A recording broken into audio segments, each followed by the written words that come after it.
ये श्रीमद् भागवत कथा एक जन्मों का तो कल्याण करती है, शरीर का कल्याण करती है, लेकिन पितरों का भी कल्याण करती है। जो आपके घर में पित्र हैं, इनका कल्याण भी करती है। और जीवन में किसी ने गौ हत्या की हो, गलती से गौ हत्या हो गई हो, 7 दिन की भागवत श्रवण कर लेता है तो उसके जीवन की वो गौ हत्या का दोष भी नष्ट हो जाता है। बाल हत्या, अब तो सरकार ने लोग लगा दिए, पहले माताएं मैंने चेक कराती थी बेटा है बेटी है, तो ऐसी कोई बाल हत्या अगर हो गई हो तो उसका भी भागवत में यह है कि 7 दिन की श्रवण करने से नाश हो जाता है। उन्होंने कहा कि पशुवध इत्यादि समस्त जो पाप हैं, उन पापों का नाश श्रीमद् भागवत कथा 7 दिन की सुनने से नष्ट हो जाता है। और अगर महाराज मान लो भागवत नहीं सुन पाई 7 दिनों में तो, और अगर पाप जीवन भर करते रहे हो तो उन्होंने कहा जीवन भर भी अगर पाप करता रहा हो कोई जीव, कोई जीवात्मा, कोई मानव, और अगर उसकी मृत्यु पाप करते करते भी हो जाती है, तो जो व्यक्ति जीवन भर पाप करेगा वो तो भैया भूत प्रेत ही बनेगा। इंसान तो अच्छा बन ही नहीं सकता, मानव योनि तो मिल नहीं सकती, निश्चित बात है भूत प्रेत बनेगा। तो अब भूत प्रेत भी अगर भागवत का एक श्लोक भी गलती से भी उसके कान में पड़ जाए, ये साउंड इसलिए लगवाया जाता है दूर दूर तक आवाज जाए, जहां तक भूत प्रेत हैं उनके कानों में धोखे से भी अगर एक श्लोक पड़ गया तो तत्काल वह योनि से छूट जाएगा। ये प्रमाण है भागवत का।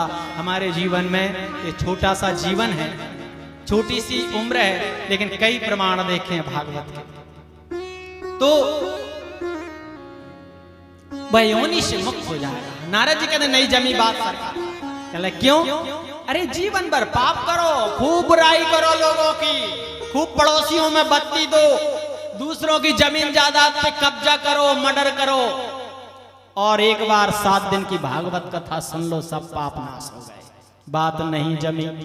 और अगर जो है भूत प्रेत भी बन गए तो एक बार कथा सुन लो तो पाप नाश हो जाएंगे। नहीं, देखिए भागवत का नियम है पहला का मन निर्मल हो। अब मान लो साहब आप वृंदावन जा रहे हैं,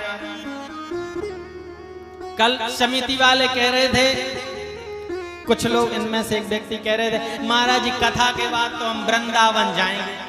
तो हमने कहा कि मन को ही वृंदावन बना लो ना, आपका हृदय ही वृंदावन है, पूर्णिया में ही वृंदावन है। आपका मन अगर पवित्र है, मन सुंदर है, तो यही वृंदावन है। इसमें रिजर्वेशन करा लो भगवान का। तो जैसे कि मान लो आप वृंदावन जा रहे हैं और दिल्ली तक आपका रिजर्वेशन है, वहां से फिर ट्रेन का फिर रिजर्वेशन है। अब मान लो रिजर्वेशन नहीं है तो सीट मिलेगी क्या? नहीं मिलेगी ना, फिर तो जनरल में जाना पड़ेगा, भीड़ भाड़ में। लंबी यात्रा बिना रिजर्वेशन के कैसे हो? आपके घर में कोई मेहमान आए, जैसे ही वो आए गंदा सा चादर हो, पानी में कचड़ा हो, और कह दो विराजो सरकार जल पी लो, तो वो जल पिएगा।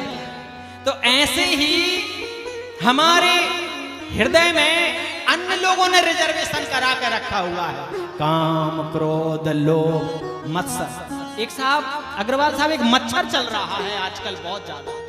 मच्छर माने की मत्सर, मत्सर माने की अभिमान।